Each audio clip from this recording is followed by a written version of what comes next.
Hello दोस्तों, मैं रामेश्वर लाल agree दर्पण के ऑनलाइन डिजिटल प्लेटफॉर्म पे आपका हार्दिक स्वागत एंड अभिनंदन करता हूं। आज की जो हमारी क्लास रहेगी, इस क्लास के अंदर हम जो वेजिटेबल साइंस का जो पार्ट्स पढ़ रहे थे, उसी के अंदर हम कुकुरबिट्स पढ़ेंगे, यानी कि कद्दू वर्गीय सब्जियां।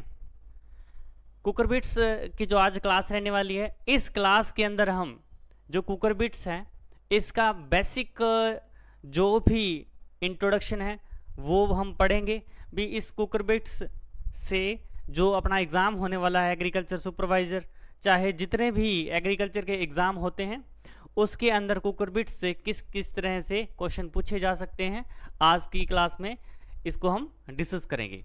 सबसे पहले हम बात करेंगे कुकुरबिट्स। कुकुरबिट्स किस फैमिली से बिलोंग करता है, ये हमें पता होना चाहिए। कुकुरबिट्स यानी कि इनका कुल कौन सा है, कुल इनका कुकुरबिटेसी, ये आपको याद रखना है। कुकुरबिटेसी, कुकुरबिटेसी, जितनी भी कुकुरबिट्स हैं, कुकुरबिटेसी, कुकुरबिटेसी, कुकुरबिटेसी, ये आपको याद रखना है। जितने भी कुकुरबिट्स है यानी कि कद्दू वर्गीय जो सब्जियां हैं, इनका जो कुल है यानी कि फैमिली है, वो कौन सी है, कुकुरबिटेसी, ये आपको याद रखनी है। ठीक है जी। अब हम बात करेंगे और कुकुरबिट्स से आपको क्या चीजें ध्यान रखनी है। ये large group of summer vegetables. ठीक है जी। जो अपने कुकुरबिट्स हैं, ये ग्रीष्म ऋतु की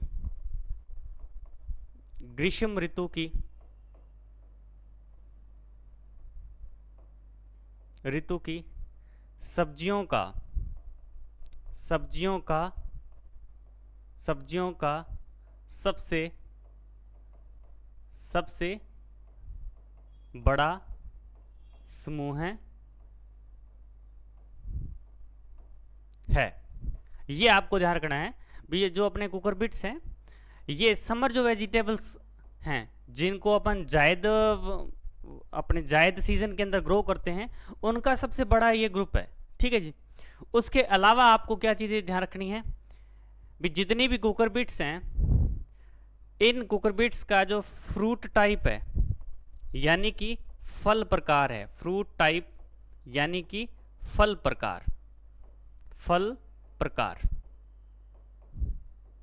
कुकुरबिट्स का जो फल प्रकार है उसे हम क्या बोलते हैं, पीपो बोलते हैं। पीपो मोस्ट इंपॉर्टेंट है, आपको याद रखना है भी। जितनी भी कुकुरबिट्स हैं, उसका जो फ्रूट टाइप है उसको हम किस नाम से जानते हैं, पीपो नाम से जानते हैं। इसमें क्या है, फ्रूट पल्प के अंदर क्या है, सीड धसे रहते हैं। जो अपना फ्रूट पल्प है उसके अंदर क्या है, इस तरह से सीड है, वो धसे रहेंगे।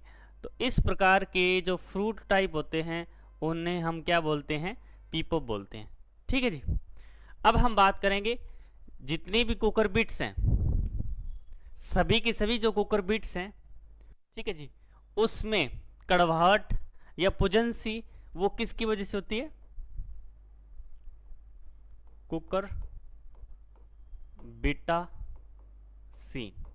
कुकुरबिटासीन की वजह से। किसकी वजह से, कुकुरबिटासीन।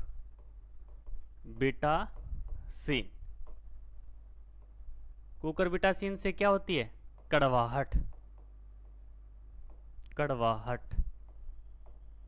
मोस्ट इंपॉर्टेंट है, ये आप याद रखोगे भाई। कुकुरबिट्स में जो कड़वापन होता है वो किसकी वजह से होता है, कुकुरबिटासीन की वजह से। ठीक है जी, ये भी आपको याद रखना है। और जितने भी कुकुरबिट्स हैं, मोस्टली हम किस सीजन के अंदर लगाते हैं, ग्रीष्म ऋतु के अंदर। और सभी की सभी जो कुकुरबिट्स हैं, ये सारी की सारी क्या होती है, डीप रूटेड होती है, डीप रूटेड, यानी कि इसकी जो जड़ें हैं, जड़ें क्या है, गहराई तक जाती है, गहराई तक जाती है, ये आपको ध्यान रखना है, जड़ें गहराई में जाती है। ठीक है जी। और किसको छोड़ के, एक्स, बोटल गार्ड को, बोटल गार्ड यानी कि लोकी। तो लोकी क्या है, सेलो रूटेड कुकुरबिट्स हैं, सेलो रूटेड कुकुरबिट्स हैं। ये आप याद रखोगे, ये एग्जाम के अंदर पूछा भी गया है। क्या है भी, सेलो रूटेड कुकुरबिट्स, ये भी आप याद रखोगे। आगे हम बात करेंगे जितनी भी कुकुरबिट्स हैं, कुकुरबिट्स, ठीक है जी।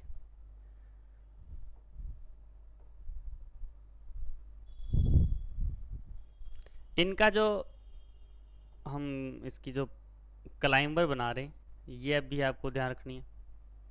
ठीक है जी।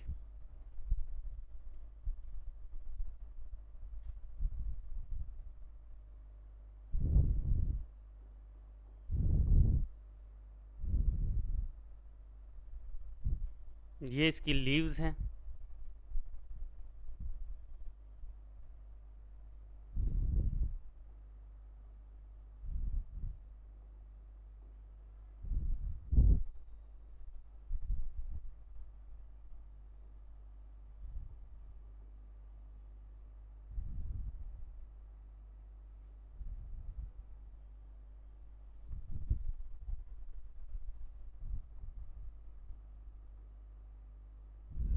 ठीक है जी। ये हमने इसकी क्या है, क्लाइंबर्स बनाई।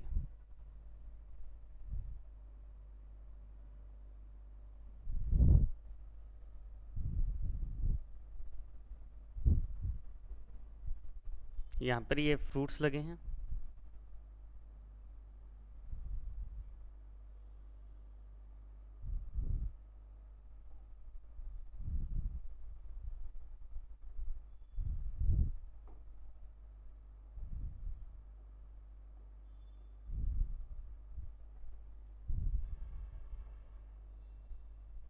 ये फ्रूट्स लगे हैं। ठीक है जी। ये लीव्स हैं, इसे हम क्या बोलते हैं, टेंड्रिल्स बोलते हैं, टेंड्रिल्स यानी कि परतान, जो कि अपनी जो क्लाइंबर है यानी बेल है उसको किसी के ऊपर चढ़ने में सहायता देती है। ठीक है जी, ये आपको याद रखना है।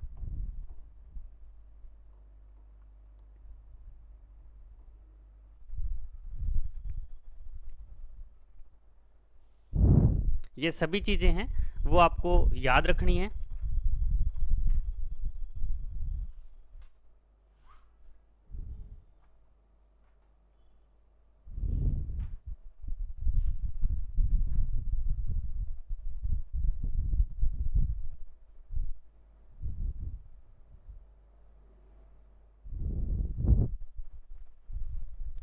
ठीक है जी। अब कुछ में क्या होता है, ऐसे ब्रांच्ड टेंड्रिल्स भी पाए जाते हैं, वो भी अपन बात करेंगे। ये अपने एक क्लाइंबर की बनाई है, आप जनरली कुकुरबिट्स के अंदर ये चीज़ देखोगे। अब हम बात करें हैं भी जो अपने कुकुरबिट्स हैं, मोस्टली हम क्या है, कुकुरबिट्स की क्या है, किसके द्वारा प्रोपोगेशन करते हैं, बीज के द्वारा, बीज के द्वारा, ये भी हमने पढ़ा था। ठीक है जी। और कौन सी वेजिटेबल है जिसकी हम क्या करते हैं, कटिंग्स लगाते हैं, यानी कि कलम लगती है। कलम किसकी लगती है, पॉइंटेड, पॉइंटेड गार्ड की। ये भी आपको याद रखना है। फिर मोस्टली कुकुरबिट्स हैं, उसका अपन क्या है, प्रोपोगेशन किसके द्वारा करते हैं, सीड के द्वारा। और कौन सी कुकुरबिट्स हैं जिसकी अपन क्या है, जो वेजिटेटिव प्रोपोगेशन करते हैं, तो वो कौन सी है, पॉइंटेड गार्ड, यानी कि परमल। ठीक है जी, ये आपको याद रखना है। अब हम बात करेंगे कुकुरबिट्स की। सोइंग के बाद, कुकुरबिट्स की सोइंग के बाद इसमें जो पुष्पन है, पुष्पन यानी कि फ्लावरिंग, फ्लावरिंग कब होती है? फ्लावरिंग कब होती है? सोइंग के, बुआई के, बुआई के 40 से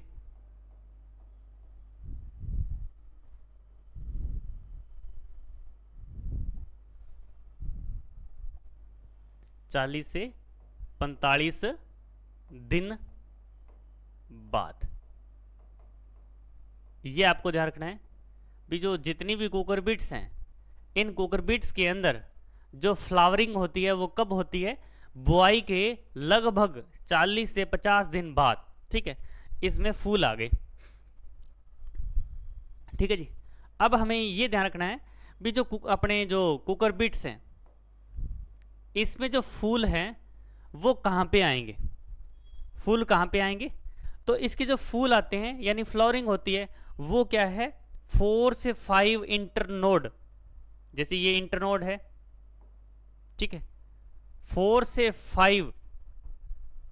5 इंटरनोड, यानी कि 4 से 5 इंटरनोड के बाद, इंटरनोड के बाद में क्या है? इसमें फ्लावरिंग होगी, यानी कि पुष्प आएंगे, फ्लावर्स आएंगे। ये भी आपको याद रखना है भी, इसमें जो फूल है वो कहाँ पे आएंगे, यानी कि लगभग इस कंडीशन में यहाँ पे फ्लावर्स आएंगे। यहाँ पे क्या आएंगे? फ्लावर्स आएंगे। यहाँ पे जैसे फ्लावर्स आएंगे, इसके कब आएंगे? 4 से 5 इंटरनोड बाद में। ये आपको ध्यान रखना है भी, कुकुरबिट्स में जो फ्लावरिंग कितने दिन बाद में होती है? लगभग 40 से 45 दिन बाद में। और इस बेल के ऊपर फूल कहाँ पे लगेंगे? तो फूल लगेंगे 4 से 5 इंटरनोड बाद में। एक तो ये चीज आपको ध्यान रखनी है भी, इसमें फ्लावरिंग कब होती है? 40 से 45 दिन बाद में। और फूल कब लगेंगे? 4 से 5 इंटरनोड बाद में। ठीक है जी, अब हम बात करेंगे इसमें फर्स्ट फ्लावर, जो फर्स्ट फ्लावर है वो कौन से आते हैं? ये भी इंपॉर्टेंट बात है, कई बार एग्जाम के अंदर पूछी गई है। हमने क्या बोला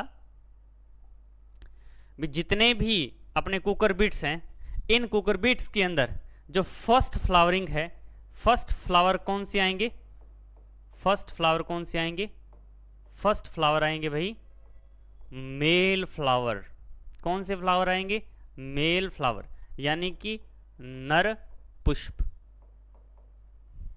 अब आपसे एग्जामिनर पूछ ले भी, जो अपने कुकुरबिट्स हैं, तो कुकुरबिट्स में जनरली कौन से फ्लावर आते हैं? तो आपको याद रखने हैं, जो नर पुष्प हैं वो पहले आते हैं, और कितने? 4 से 5 इंटरनोड बाद में। ठीक है जी, अब हम बात करेंगे सेकंड भी, जो सेकंड जो फ्लावर आएंगे वो कौन से आएंगे? फीमेल फ्लावर, फीमेल फ्लावर, यानी कि मादा पुष्प। मादा पुष्प कब आएंगे? मादा पुष्प। तो मादा पुष्प कब आएंगे भाई? मादा पुष्प आते हैं मेल फ्लावर के लगभग 6 से 7 दिन बाद, 7 से 8 दिन बाद। ये आपको याद रखने हैं। ठीक है जी, हमने क्या बताया आपको भी, जो कुकुरबिट्स हैं, तो कुकुरबिट्स में जो प्रोपोगेशन किया जाता है वो किसके द्वारा किया जाता है? मोस्टली बीज के द्वारा। कुछ कुकुरबिट्स हैं जिनकी हम कटिंग्स लगाते हैं, और उसका एग्जाम्पल कौन सा था? पॉइंटेड गार्ड, यानी कि हम परमल के अंदर जो भी वेजिटेटिव प्रोपोगेशन किया जाता है, उसके बाद में हमने कहा भी इसकी सोइंग कर दी, कुकुरबिट्स की सोइंग कर दी। सोइंग करने के बाद में इसमें जो फ्लावर्स आएंगे वो बुआई के कितने दिन बाद में आएंगे? लगभग 40 से 45 दिन बाद में। उसके बाद में हमने ये बताया भी इसमें जो फ्लावर्स आ रहे हैं भी फर्स्ट फ्लावर कौन से आ रहे हैं, नर पुष्प, ठीक है जी। और कहां पे लगेंगे, इस क्लाइंबर के अंदर लगभग 4 से 5 इंटरनोड बाद में क्या है, इसमें कौन से फ्लावर आएंगे, अपने नर पुष्प। नर पुष्प के आने के बाद लगभग 6 से 8 दिन बाद कौन से फूल आएंगे, मादा पुष्प। तो आपने एक चीज ये भी आपने नोटिस की होगी भी इसी क्लाइंबर के अंदर मादा पुष्प और नर पुष्प अलग अलग जगह पर उपस्थित है। तो इस प्रकार की कंडीशन को भी हम क्या बोलते हैं, क्या या इस कंडीशन को क्या बोलते हैं भाई, मोनोसियस। मोनोसियस, एक आपने नाम सुना होगा डायोसियस और मोनोसियस। तो जो कुकुरबिट्स हैं वो मोनोसियस कंडीशन भी पाई जाती है इसमें। आगे अपन जो इसकी सेक्स फॉर्म भी देखेंगे भी कुकुरबिट्स में कौन कौन सी सेक्स फॉर्म पाई जाती है, मोनोसियस। और एक कंडीशन होती है dioecious, dioecious, monoecious and dioecious. Monoecious condition क्या होती है, जिस प्लांट के ऊपर नर और मादा जो फ्लावर है वो अलग अलग जगह यानी कि सेपरेट उपस्थित हो, उस कंडीशन को क्या बोलते हैं, मोनोसियस। डायोसियस कंडीशन क्या होती है, ऐसी कंडीशन जिसमें जो मेल और फीमेल जो फ्लावर हैं वो अलग अलग यानी कि इंडिविजुअली प्लांट पर उपस्थित हो, तो उस कंडीशन को क्या बोलते हैं, डायोसिस। तो इसका एग्जाम्पल भी मैं बता देता हूं, इसका एग्जाम्पल भी कौन सा है, परमल। ये भी आपको याद रखना है, परमल भी इंपॉर्टेंट है, ये भी आपको याद रखना है। भी परमल में क्या है, डायोसिस जो कंडीशन पाई जाती है, ठीक है। डायोसिस का हमने क्या बताया भी एक ही प्लांट सॉरी अलग अलग प्लांट के ऊपर क्या है, नर और मादा जो है ना वो फ्लावर्स उपस्थित रहेंगे, और एक ही प्लांट के ऊपर दोनों फ्लावर उपस्थित है यानी कि नर और मादा उपस्थित है, तो उस कंडीशन को हम क्या बोलते हैं, मोनोसियस, ठीक है जी। अब हम बात करेंगे कुकुरबिट्स के अंदर। आपने देखा भी नर पुष्प भी आ रहे हैं, मादा पुष्प भी आ रहे हैं। तो प्रॉपर पॉलिनेशन के लिए इसके ऊपर प्रॉपर पॉलिनेशन के लिए नर और मादा जो फ्लावर है उसका जो कितना रेशो पाया जाता है वो भी आपको याद रखना है। 20 कितना भाई,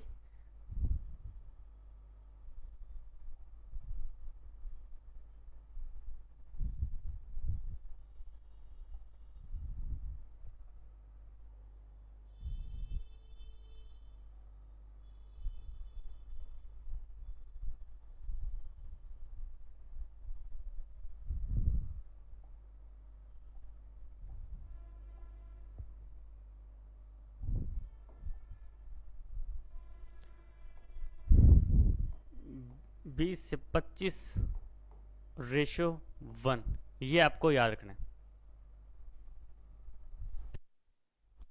ठीक है जी। इधर लिख देता हूं,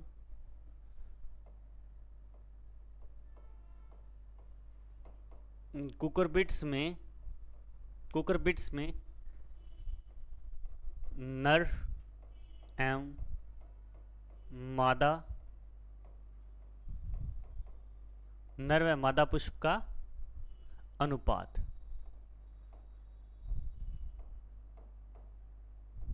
कितना पाया जाता है, नर पुष्प 20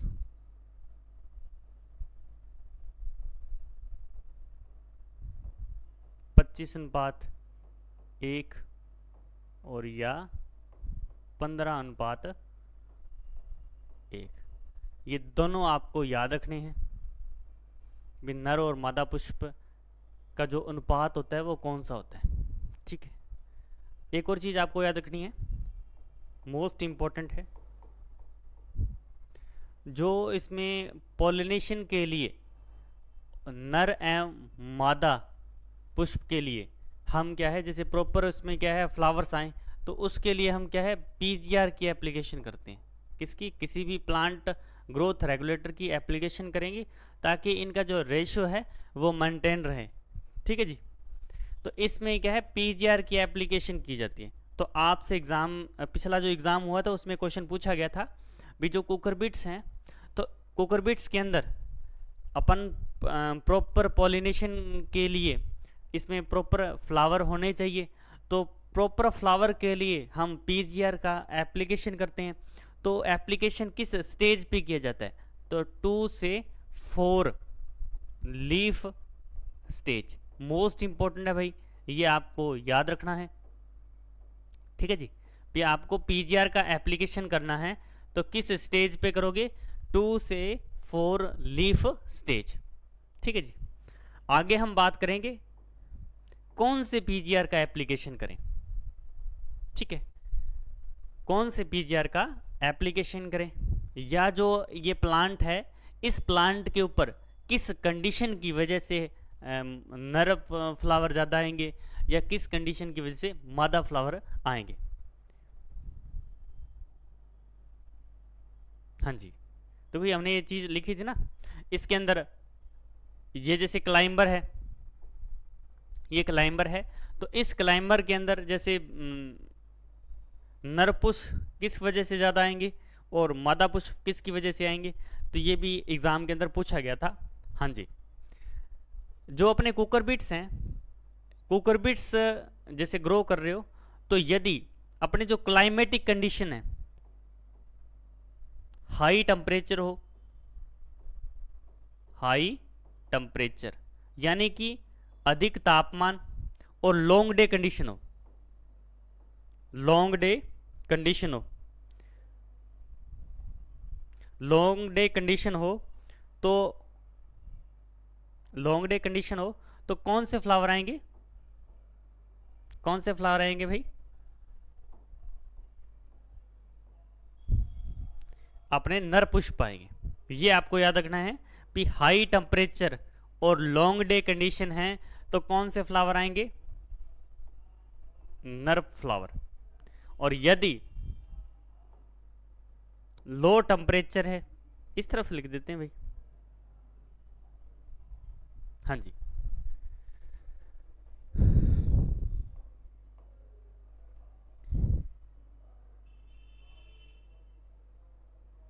एक तो आपको ये रेशो याद रखना है और उसके अलावा पीजीआर का एप्लीकेशन कब करते हैं।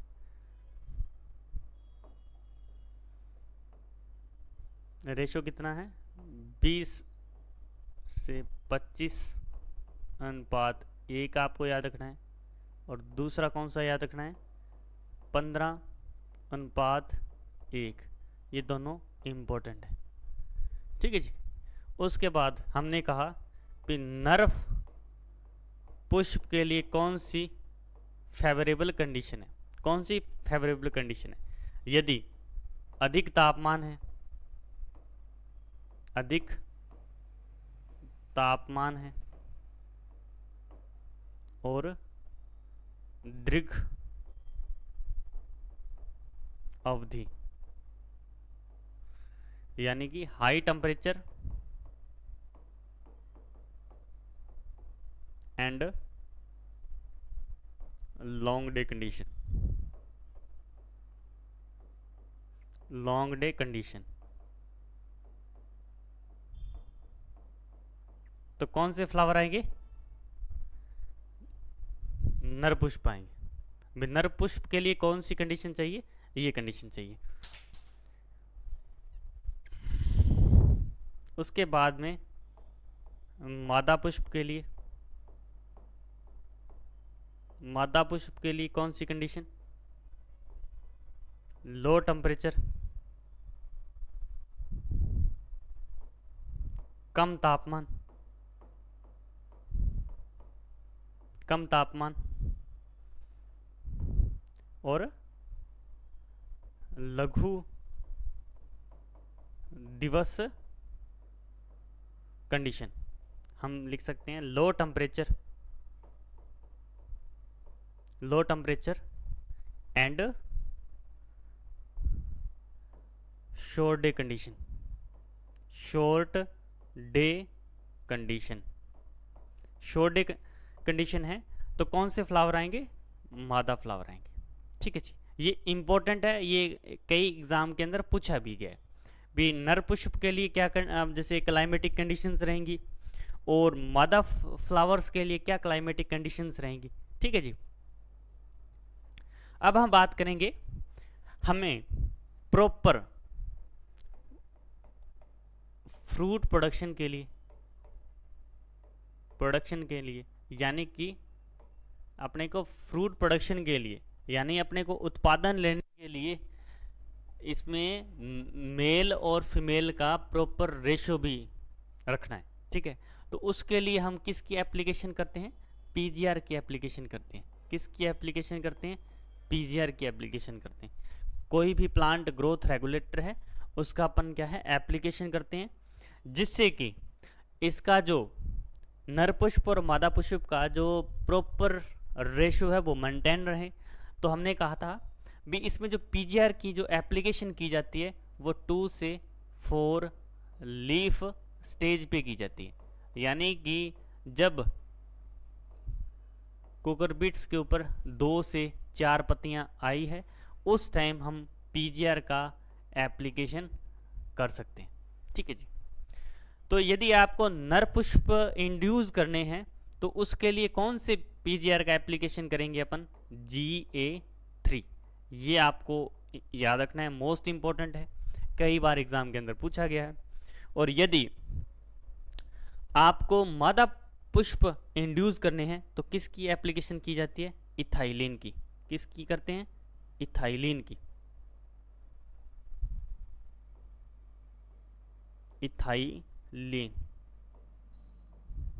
इथाइलिन की एप्लीकेशन की जाती है।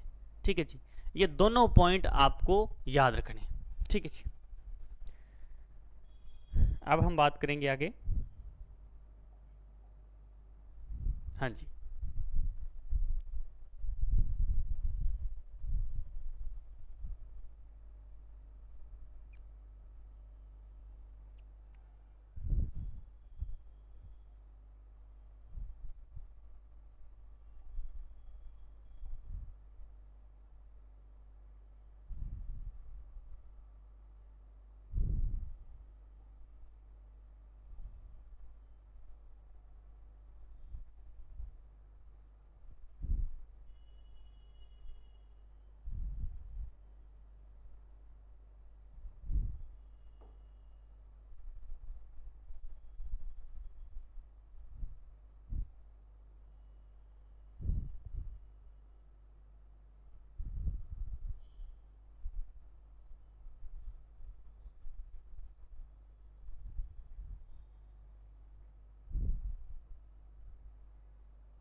ठीक है जी।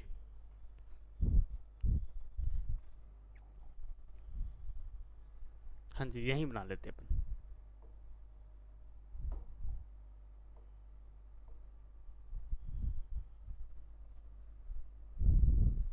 हमने क्या बताया था, ये जैसे कोई क्लाइंबर है, इस क्लाइंबर के ऊपर जो फ्लावर्स कब कहाँ पे इंड्यूज होंगे?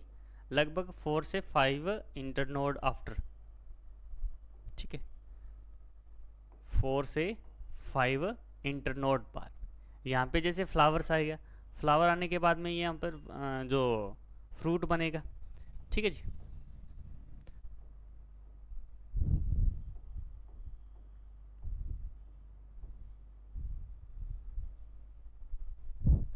और इसमें क्या है, यहाँ जैसे ये टेंड्रिल्स हैं,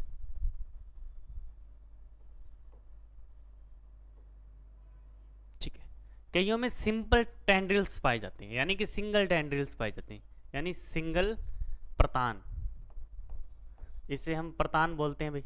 ये किस में पाए जाते हैं? मस्क मेलोन के अंदर, यानी कि खरबूजे के अंदर। आपसे पूछा जाए कि खरबूजा है, उसमें जो टेंड्रिल्स पाए जाते हैं वो कौन से या किस टाइप के टेंड्रिल्स पाए जाते हैं? तो इसमें क्या है, अपने को सिंपल यानी सिंगल टेंड्रिल्स पाए जाता है, सिंगल टेंड्रिल्स। इंपॉर्टेंट है, ये आपको याद रखने हैं। उसके अलावा branched branched tendrils, branch tendrils, तो ये किस में पाए जाते हैं? वाटरमेलोन के अंदर, वाटर मेलोन्स के, यानी कि तरबूज के अंदर। तरबूज में जो टेंड्रिल्स पाए जाते हैं वो कौन से टेंड्रिल्स पाए जाते हैं? ब्रांच्ड, यानी जो जो टेंड्रिल्स है यानी प्रतान है वो शाखाओं के अंदर क्या है? अलग अलग उसकी ब्रांच होगी। ये इंपॉर्टेंट बात है, ये आपको याद रखनी, ठीक है जी।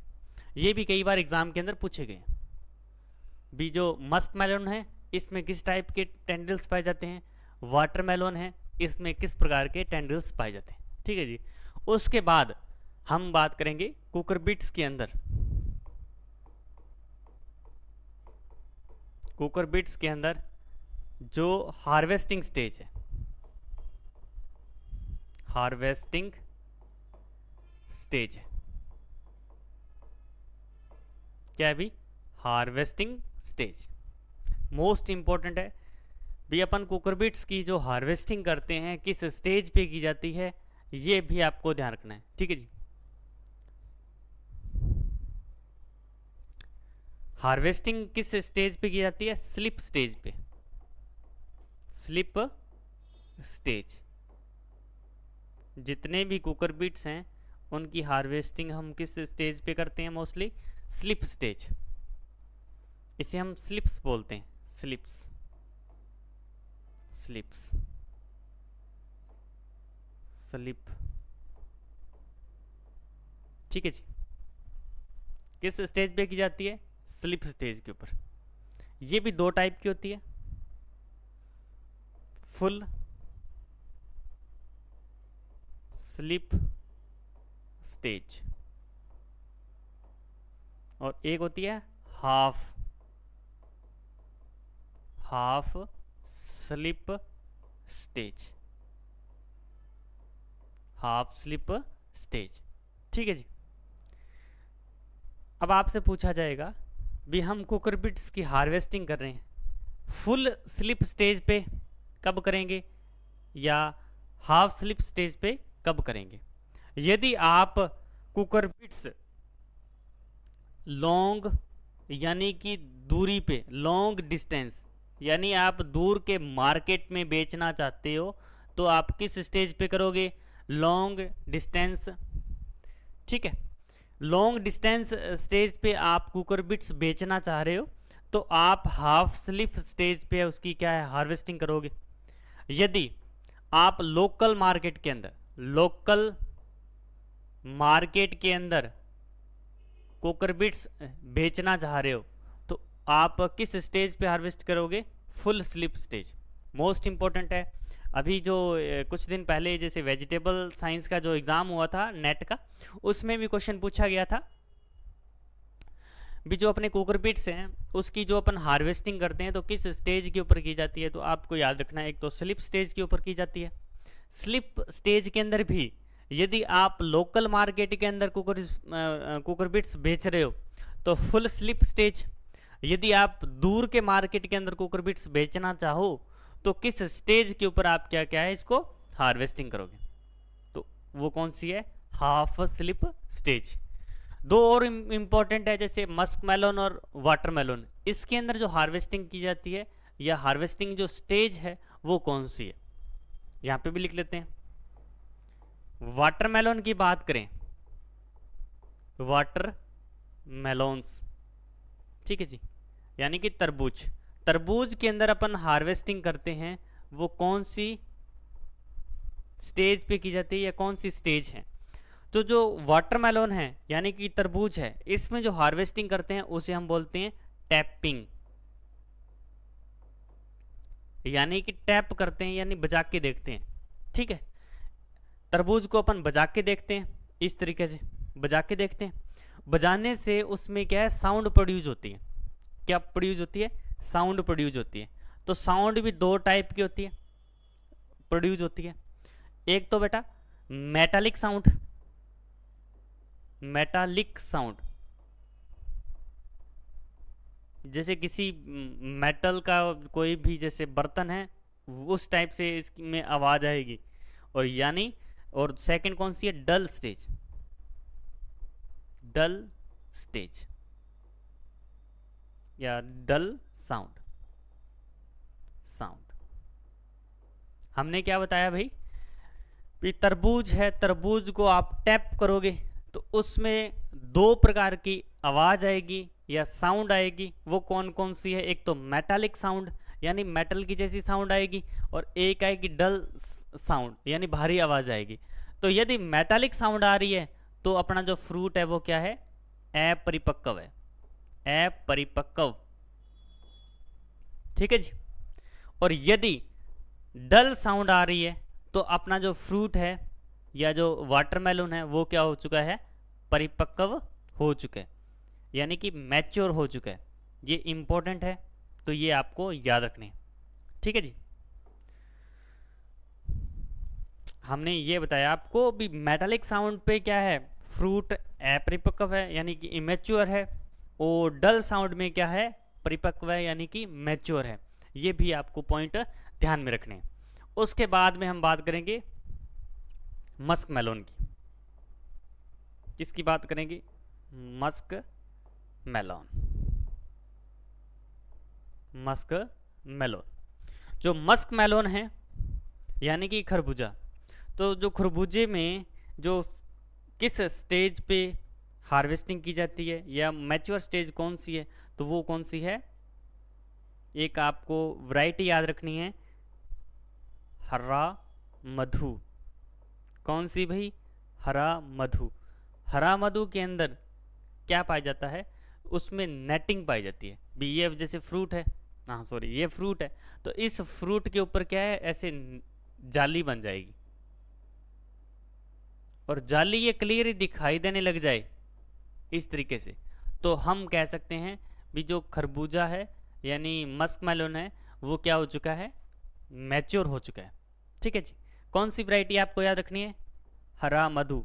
आपसे पूछा जाएगा कि हरा मधु है इसकी मस्क मेलोन की जो वैरायटी है, इस वैरायटी के अंदर आपको कैसे पता चलेगा भी जो मस्क मेलोन है वो परिपक्व हो चुका है यानी मैच्योर हो चुका है, तो वो कौन सी स्टेज है, netting stage, netting, netting stage, यानी कि इसके ऊपर नेट बन जाएगा यानी जाली बन जाएगी। ठीक है जी। तो ये भी आपको पॉइंट ध्यान में रखने। कुछ और इंपॉर्टेंट पॉइंट है वो भी आपको याद रखने हैं। कुकर बिट्स, कौन कौन सी कुकर बिट्स हैं, उनको अपन किस फॉर्म के अंदर खाते हैं यानी किस पर्पज के लिए अपन खाते हैं, ये भी लिख रहा हूं, ये भी आपको याद रखने। जैसे सलाद के रूप में,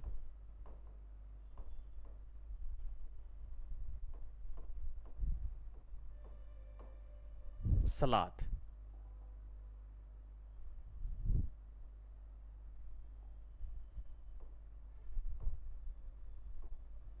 सलाद पर्पज के लिए, जैसे खीरा है,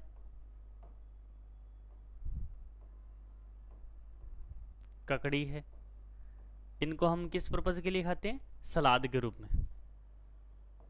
कुछ अपन टेबल पर्पज के लिए, टेबल पर्पज के लिए भी हम खाते हैं यानी मीठे के रूप में। तरबूज है, खरबूज है यानी खरबूजा। ठीक है जी। उसके बाद में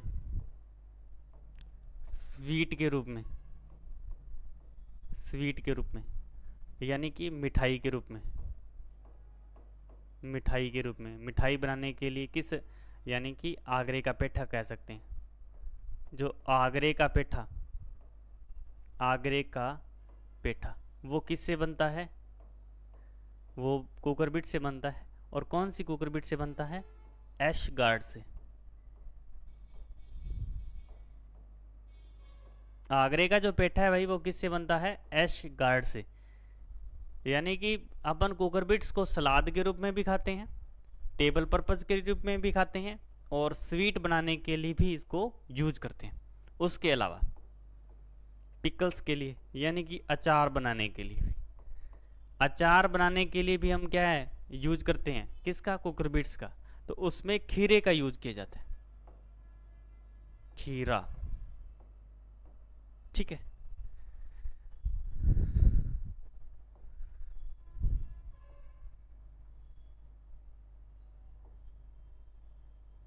ये भी आपको याद रखना है। और सब्जी बनाने के लिए, सब्जी बनाने के लिए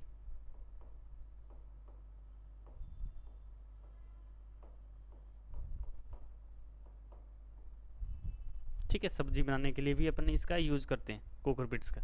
उसमें मोस्टली सभी वेजिटेबल्स हैं, जैसे राउंड मेलोन है, ठीक है, राउंड गार्ड है, अपने बीटर गार्ड है, ठीक है जी, इन सभी का यूज करते हैं।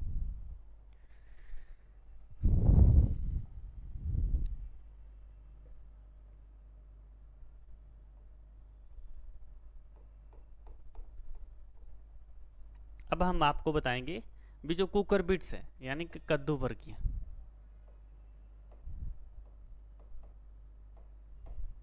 कुकर बिट्स, इनका जो हमने श्वसन के आधार पे,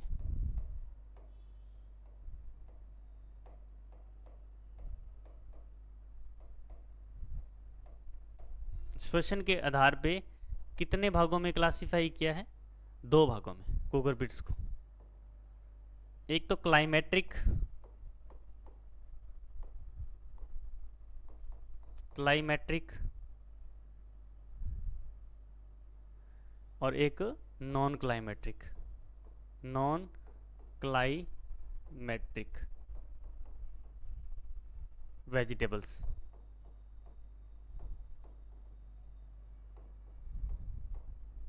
ठीक है जी, वेजिटेबल्स, ये इंपॉर्टेंट है, ये कई बार एग्जाम में पूछा गया है कि कौन सी कुकर बिट्स हैं क्लाइमेट्रिक है और कौन सी नॉन क्लाइमेट्रिक है। जैसे क्लाइमेट्रिक है,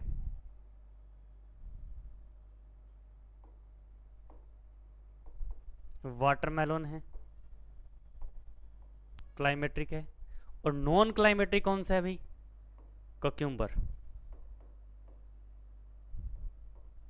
यानी कि खीरा। खीरा नॉन क्लाइमेट्रिक वेजिटेबल्स है, मोस्ट इंपॉर्टेंट है, आपको याद रखना है। ये बहुत बार एग्जाम में पूछा गया भी जो कुकरबिट्स के अंदर कुकुम्बर है वो किस टाइप का है? Non climacteric vegetables. अब आपके दिमाग में है भी नॉन क्लाइमेट्रिक्स कौन से होते हैं? ऐसी वेजिटेबल्स यानी ऐसे फ्रूट जिनका तुड़ाई के बाद रिस्पायरेशन क्या होता है, यानी श्वसन क्या हो जाता है, वो स्टॉप हो जाता है। ठीक है, तो कहने का मतलब इनको पकने के बाद में ही तुड़ाई की जाती है, तो उसे हम बोलते हैं नॉन क्लाइमेट्रिक वेजिटेबल्स बोलते हैं। कुछ ऐसी वेजिटेबल्स होती हैं जिनको हम तुड़ाई के बाद उसमें क्या है रिस्पायरेशन होता रहेगा, तो हम इसको कच्ची अवस्था में भी पहले तोड़ सकते हैं और उसके बाद में ये धीरे धीरे क्या है पकती रहेगी। ठीक है जी, और इसका एग्जाम्पल कौन सा है? वाटरमेलोन। ये भी आपको याद रखना है। कुछ और इंपॉर्टेंट पॉइंट है वो आपको याद रखना है, एक लिखो भाई।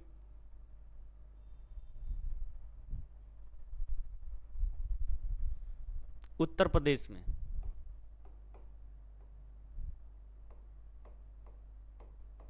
उत्तर प्रदेश यानी यूपी के अंदर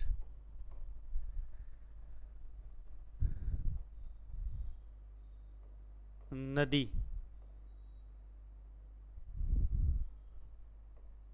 नदियों के पेट यानी पेटा, नदियों के पेटे पर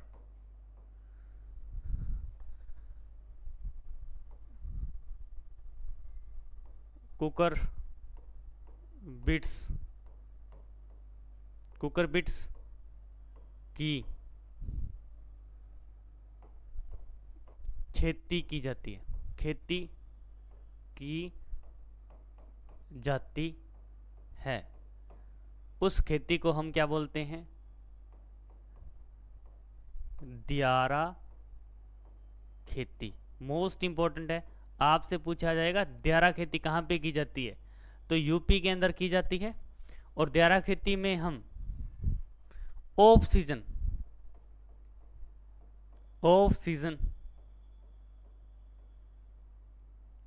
वेजिटेबल कल्टीवेशन करते हैं,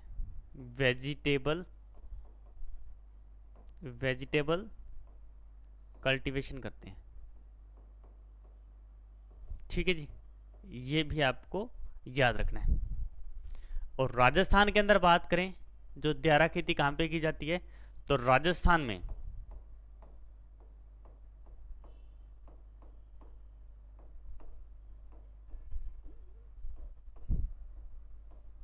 कोटा जिले में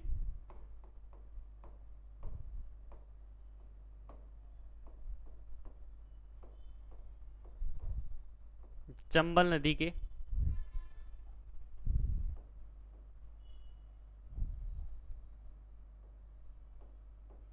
नदी के पेटे पर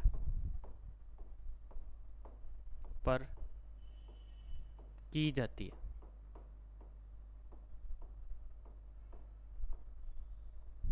ठीक है जी, ये भी आपको इम्पोर्टेंट पॉइंट ध्यान में रखने हैं।